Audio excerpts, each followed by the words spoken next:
Eminent jurist, legislator, administrator, writer, statesman, and educator. That was Jose P. Laurel.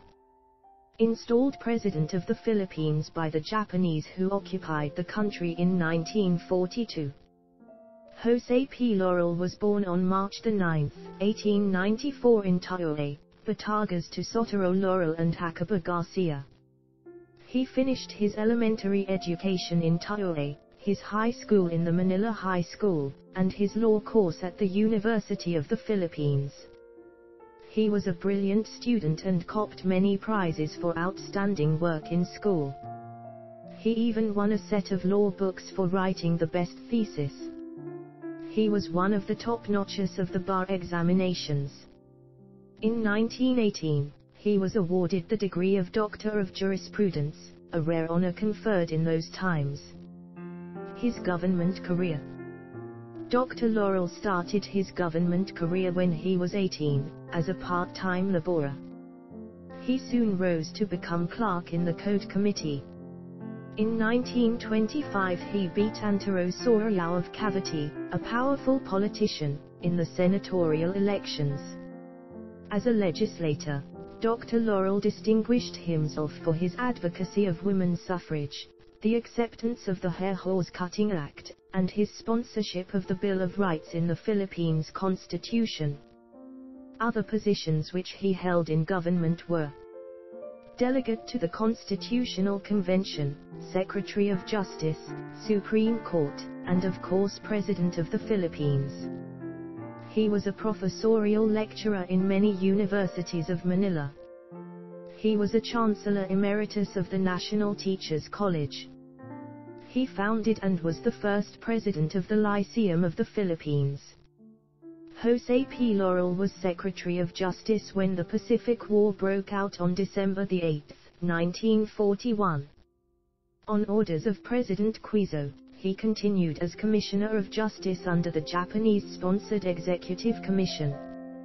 He wanted to flee to the mountains with other cabinet members, but Quezon had definitely ordered him to stay and protect and serve the people. Like all Filipinos who witnessed the death march from Batar and the soldiers' internment as prisoners of war in Capaz, Tarlac, Laurel was shocked by the cruelty of the victors. President Laurel's installation. On October 14, 1943, Laurel was installed president. Forced by the Japanese, he declared war on the United States and its allies. But when he was told to rally the Filipinos to fight alongside the Japanese against the Americans, Laurel balked.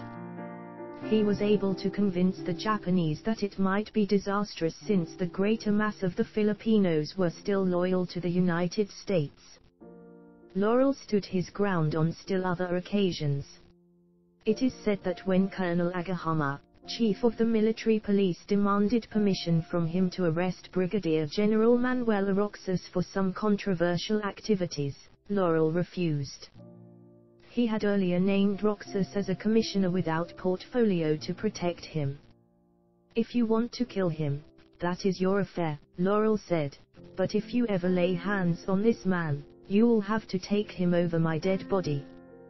Roxas later pretended to be sick, and when Manila was about to fall to the Americans in 1945, he fled with Laurel, Vargas and many cabinet members to Baguio. When President Laurel was told that Kempei's, Japanese police, were about to raid Malacog, he ordered Colonel Jesus Vargas of the Presidential Guards to arm all his men and repel the Japanese. Gregorio Zide and his daughter Sonia Zide, in their book, History of the Republic of the Philippines, 1987, paid tribute to the Filipino leaders headed by Dr. Jose P. Laurel, who served the government when the Philippines was occupied by Japan. Not collaborators, but patriots. It should be noted that Vargas, Laurel, Aquino, Recto, and other Filipino leaders who were compelled to serve in the puppet civil government, Executive Commission, established by the Japanese conquerors were not collaborators, as many post-war writers erroneously and unfairly called them. These writers, particularly Americans, adotwitesado experies et theatricities perpetrated with the Japizideric the occupation of the Philippisatha s dido cow actualithat thesis. Move me to gayest Japan. These leaders pretended to collaborate with the Japanese military authorities for the survival of their people. Also it should be recalled that President Quiso for relieve Gmail for Corregidor December 24194 Gav last Mayutis Strucciasto Laurel, Vargas, Adotha Filipio ledistos at the earpost sad servudurtha Japiseco Carasia to protect the deaf Salisby plederic the dark period of Emi. General MacArthur knew these presidential instructions, and added in advice to them never to take the oath of allegiance to Japan. By their mock collaboration with Japan, Dr. Laurel and other Filipino officials during the occupation period were able to save thousands of Filipinos' lives. If Theodota kept at the offer of the Japanese High Committee survived the Executive Commission, most likely a Japis military government would have be established or a puppet civil government might have be created composed of Giralatami or a cart, by Go Ramos, Sadalis a primo, adother pro Japis Filipios I theaway, it would have be calamitous for the Filipino people. On January 28, 1942, a radio broadcast from Tokyo announced the establishment of a new government in Manila consisting of Vargas, Laurel, Recto and other Filipino leaders. This government was the Philippine Executive Commission. High Commissioner Sari of the U.S. who was in Corregidor with President Quiso was alarmed. Quiso was worried, for he firmly believed in the patriotism of Vargas and his companions.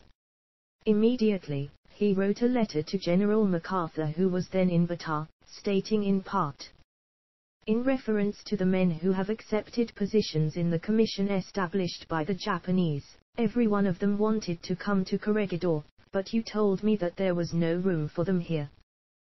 They are not Quislings. The Quislings are the men who betray their country to the enemy.